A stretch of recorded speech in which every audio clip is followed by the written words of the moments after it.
But yeah, when I started working in the video games industry, I had just come out of board game design and doing journalism and stuff like that. I have to fight these. Oh, wait. Nah, never mind. What do I think about the Festival Plaza? I think it's a little bit confusing. I actually really miss the old thing, but that might just be because I'm used to it a lot. I think it's kind of cool. It's kind of fun. It looks like there's a lot of fun things you can do with it, and it's very festive, I guess. But there are, again, like a lot of things, there's a lot of flaws with it, so it's hard to say. I think the main thing is just how confusing it is.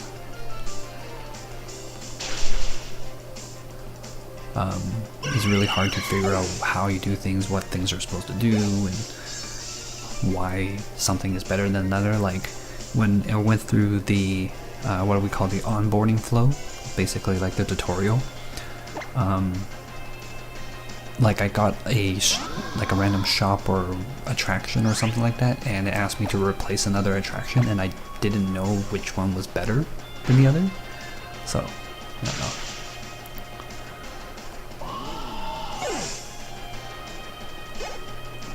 It's one of those things where you have to like reference a wiki for, which is cool, and at the same time I kind of wish I didn't have to go on a wiki and look up stuff about it. I wish I could just, you know, be like, for example, the O powers in XY and in Ruby Sapphire. I didn't need a tutorial for that. Or I didn't need to look up online for that. Like they made sense to me, you know. And a lot of the multiplayer modes was also like pretty clear cut and obvious.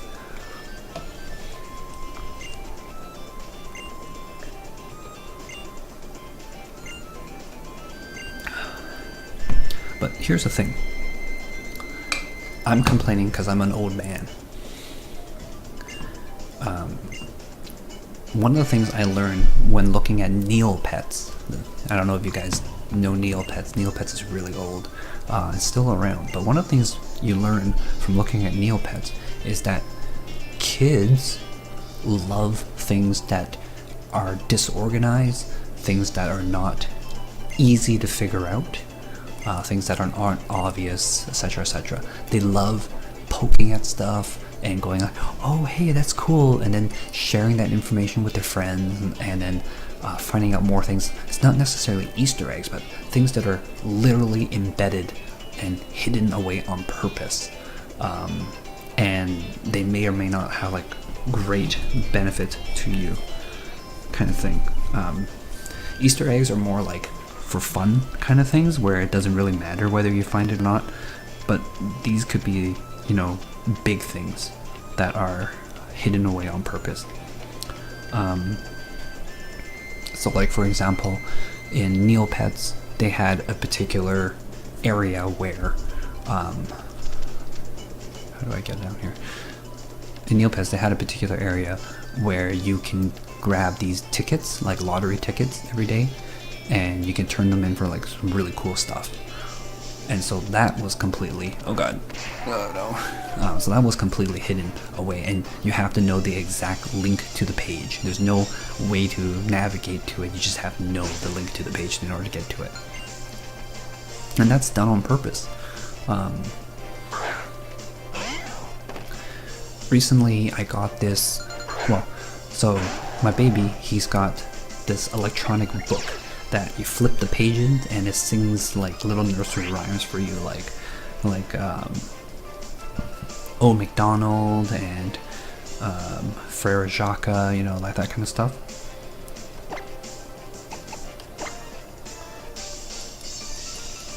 So it plays those songs, and there's 5 buttons on the side that have like different colors and different instruments, and you can push them and they do different things. And we've had this now for a couple of months. Only just yesterday that I found out that if you push the button 3 times on a particular page, and not every button has to be like one particular button per page, it only activates on the page, and you push it 3 times, then it'll play an alternate version of the same song. And I was like, that's crazy. And it was cool to me because here's a toy basically that you can play with for months and still find something new about it. And that's a different kind of mentality for designing for kids versus designing for adults. Whereas adults, they want to know everything that they're going to get right away. They don't want to have to find these things because to them that's a bad experience. But for kids, that's a great experience because they want to explore, they want to learn, they want to find things and feel like they've discovered something cool.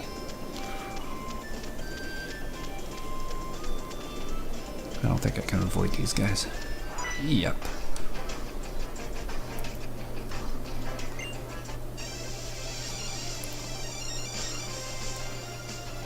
So, with that in mind, looking at the festival plaza, you can see that Nintendo's trying really hard to make things like they're tapping into nostalgia for the older players, but at the same time they're also designing a few things to try to appeal to a younger audience, and it's hard to do both for sure.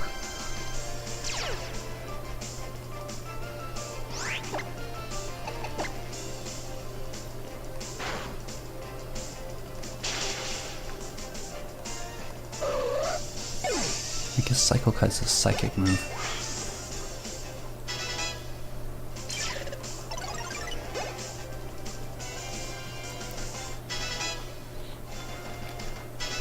The interesting thing about Nintendo right now is that, so once upon a time, Mario was the most recognized character ever in the world. And I don't think that's the case anymore for young kids because they watch Weird TV, they like Angry Birds, they like Minecraft now, and Nintendo has really like fallen by the wayside. They've no longer become the definition of childhood.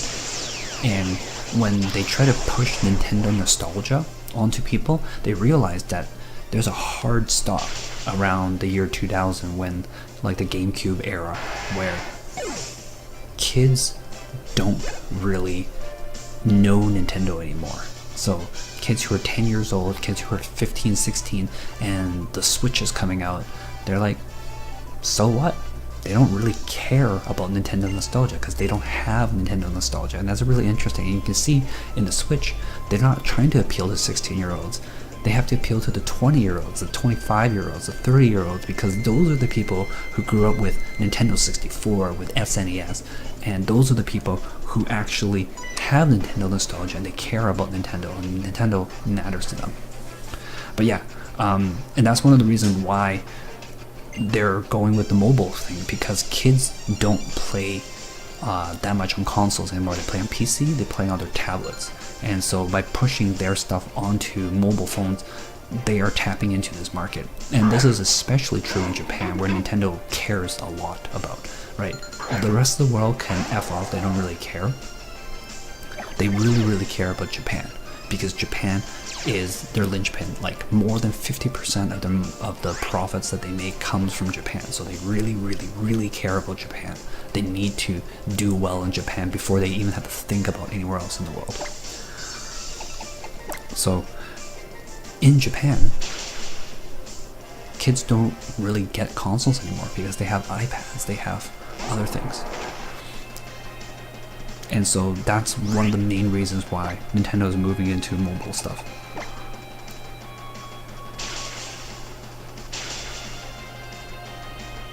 Really? Only 2 times? Really? You're just gonna roar all day? Really, really, really?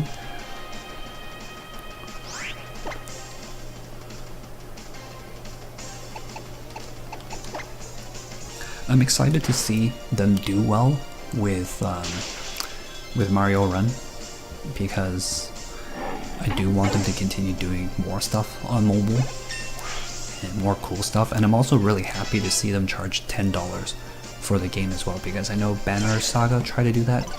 I feel like games are way too cheap on iOS.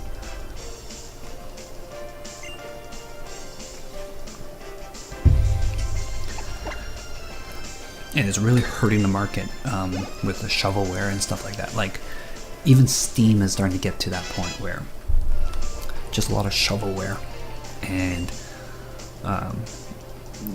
it's good to start putting prices and stuff like that on things. Hey, sup Kong, how you doing?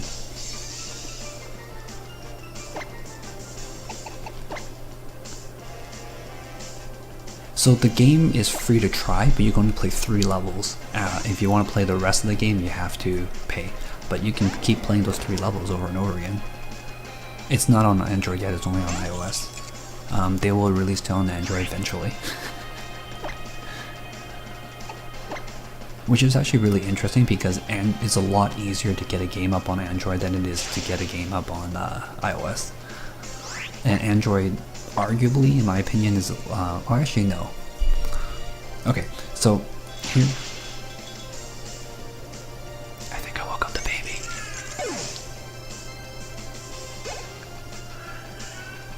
I think I woke up the baby. What the heck's a Terracina or Serena?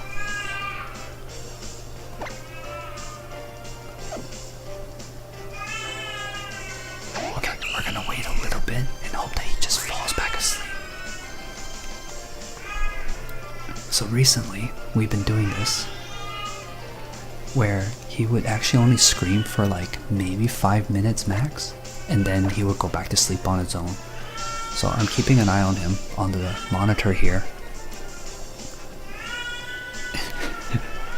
He's just lying down and screaming.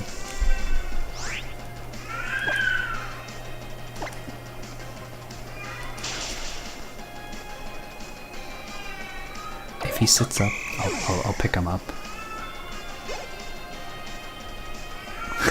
He's like rolling around.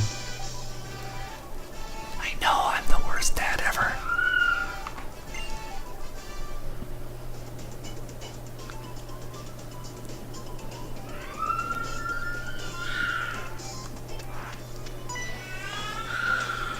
Man, this is gonna be a great stream, I can just tell right now.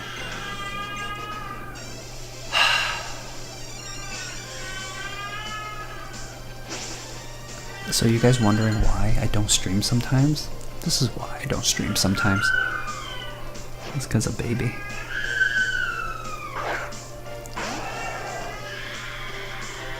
Come on baby, go back to sleep.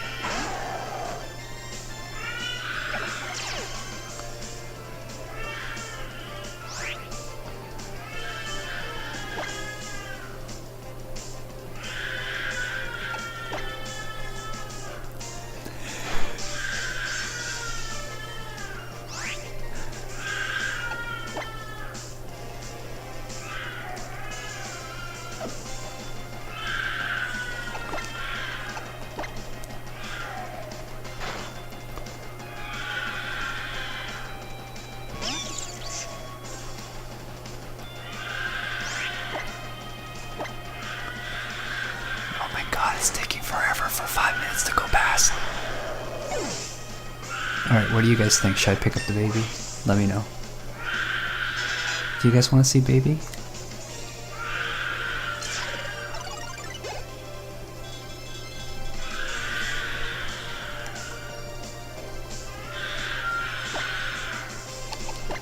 If I pick up baby, I won't be able to talk while I'm playing. That's the only thing. Or at least I won't talk that much.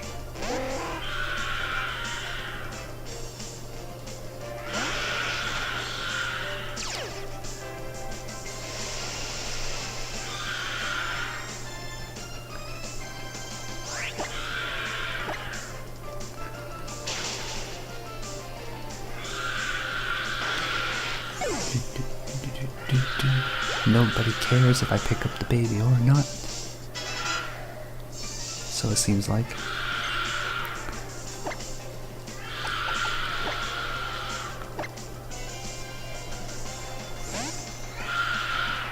One more minute.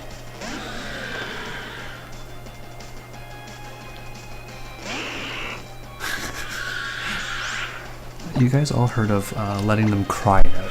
So that's basically what we've been doing recently. We've been letting him cry it out. And it's been better than picking him up, but I'll go pick him up.